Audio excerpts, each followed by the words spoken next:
you, Mr. Carwardine, for your time, for your kind agreement to give us to Eurasia Diary interview. So we saw your post on Facebook where you shared with your online friends your thoughts and opinion about this 2 years term period of your mission in Azerbaijan. Could you describe it to our audience, please? I mean, it's been a very fulfilling 2 years that I've been here in Azerbaijan. I think what's been particularly exciting for me is to have the chance to meet so many children and young people around the country who are so full of energy and are so determined to get the best from their lives. And of course Unicef works very much with the more vulnerable children in the society. So children with disabilities, children without families, children who are living in the conflict-affected areas with young people and adolescents. And I think when I've met those young people, I've really felt so confident that Azerbaijan has a great future ahead of it, because these children and young people are determined to make a contribution. What they need, of course, is our support, our collective assistance, to give them the chance to really fulfill their potential, and that's what's been most rewarding for me.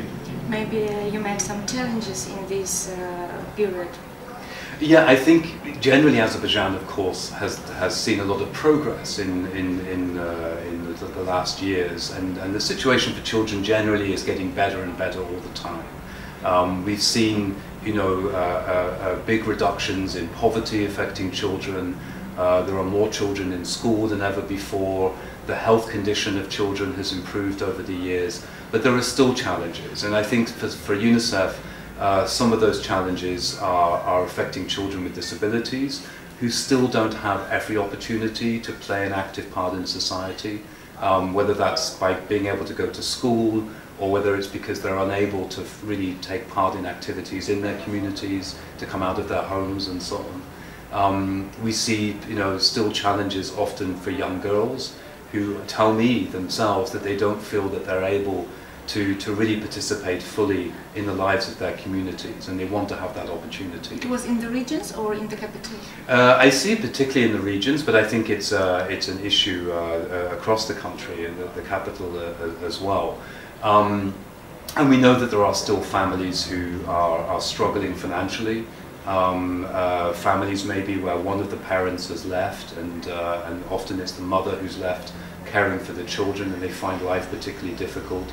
And we need to be looking at how we can support those families, not just financially, but also by creating opportunities for their children to make sure they're attending school, that their health care is being looked after, and again, that they're able really to fulfill their potential. And I think this focus on the vulnerable populations in the country is important, obviously, for those families and for those children. But it's also important for the country as a whole, because when we support those families and we create opportunities for those children, we know that later on those children, when they become adults, will be able to play a much more constructive and positive role in the life of Azerbaijan, and that has a long-term benefit for the country in terms of social development and economic development. Could you tell us more about cooperation between UNICEF and government structures, and of course with NGOs and civil society?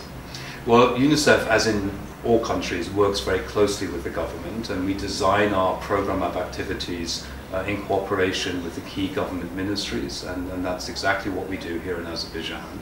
I think, you know, we've enjoyed a very good relationship with our partners in government.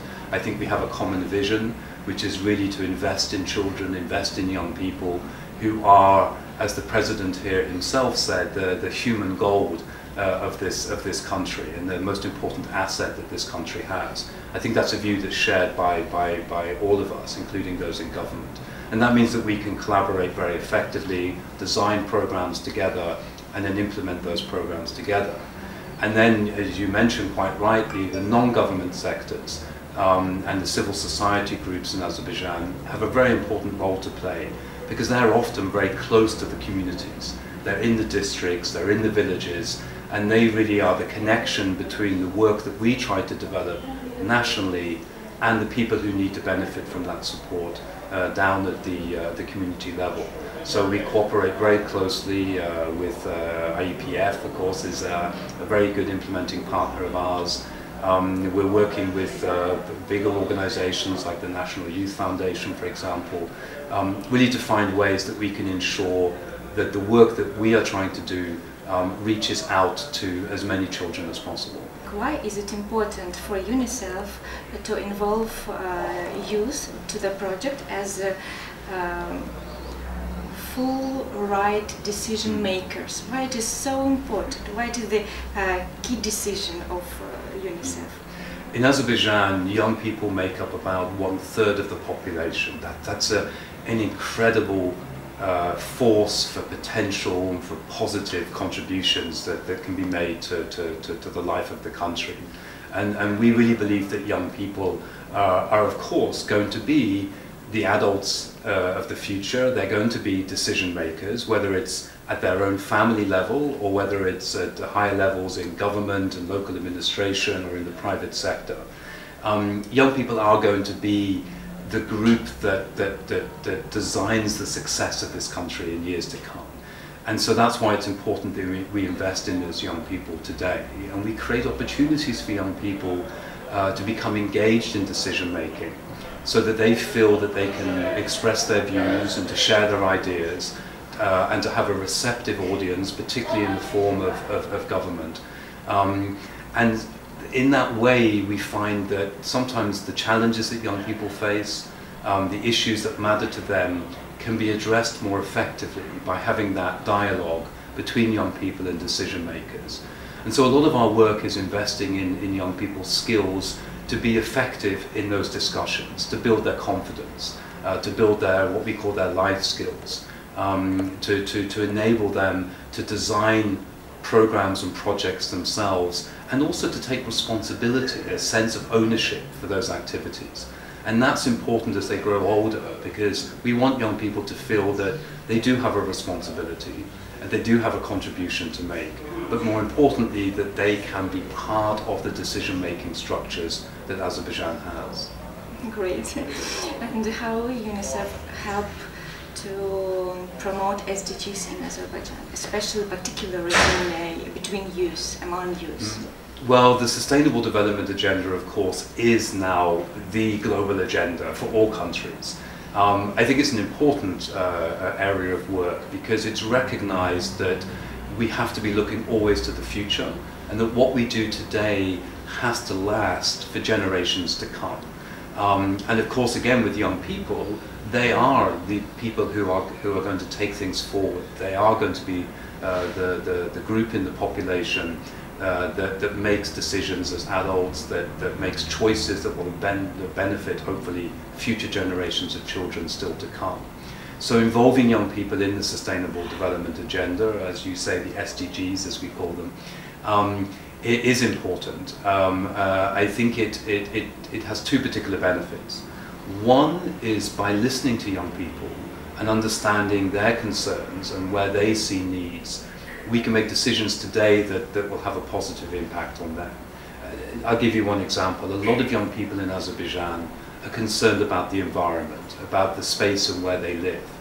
They want to see improvements in the environment. They want to see a healthier place to live, a healthier country, a country where the environment is better protected, whether it's the seas or whether it's the countryside.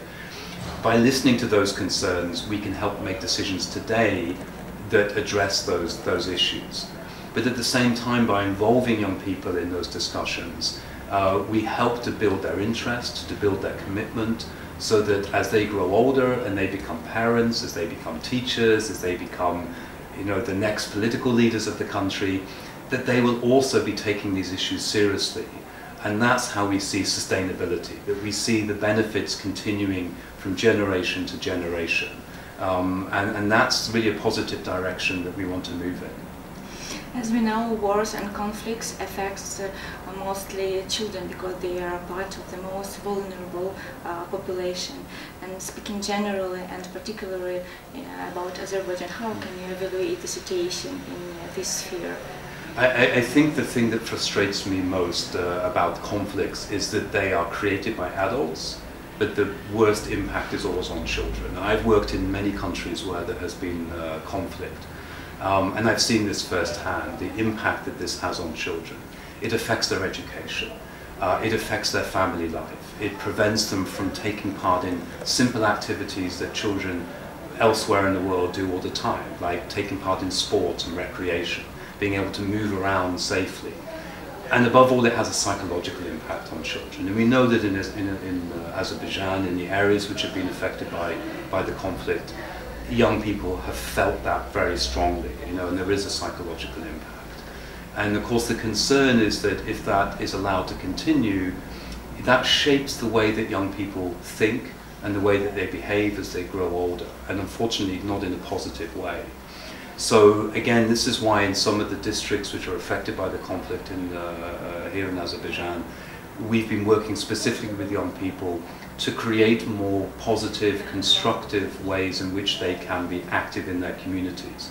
And there is a very exciting program which involves IYPF, which is called the Azerbaijan Youth Advocacy Project, which brings young people together in these districts to identify activities that they can lead, to discuss those activities with the local administration, and to design a plan of work that then gets implemented.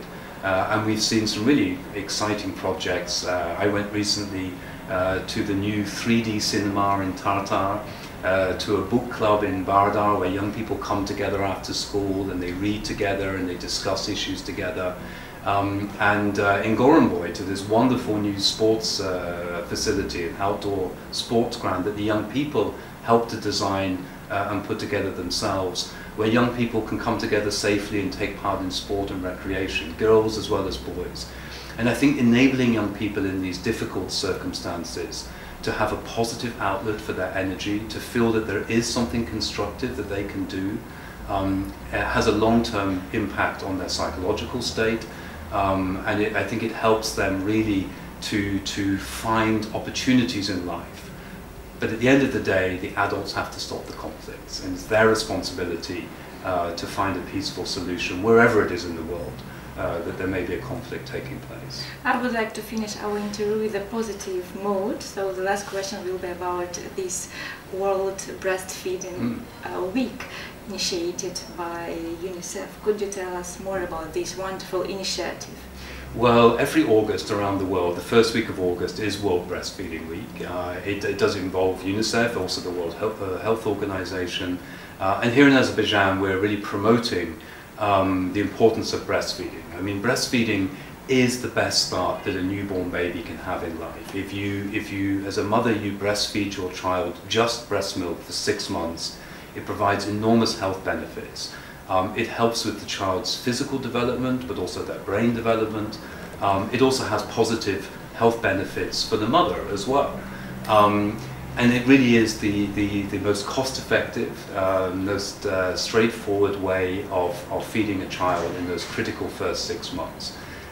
We want more women in Azerbaijan to breastfeed. We want them to feel that they can breastfeed wherever they may be, safely, but also with dignity. Whether they're in the shopping mall, whether they're in the restaurants, whether they're in their place of work, whether they're at home. And so our campaign this week is really promoting through the stories of women themselves, mothers talking about breastfeeding, but also fathers talking about how they've seen the positive impact of their child being breastfed. And I think when you hear those personal stories, and you see the joy and the happiness of the parents, and you see the healthy child sitting there as well, you just know that breastfeeding is the best start to life, and the more we can do to promote it and help mothers to breastfeed, the better it is for everyone. Great. I'm very happy that in Azerbaijan so many positive changes. Thank you once again for your time, for interview.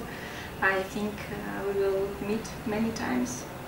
Yeah, it's my pleasure, and let me just say, Çok sağ ol, spasiba. Thank you so much. Thank you.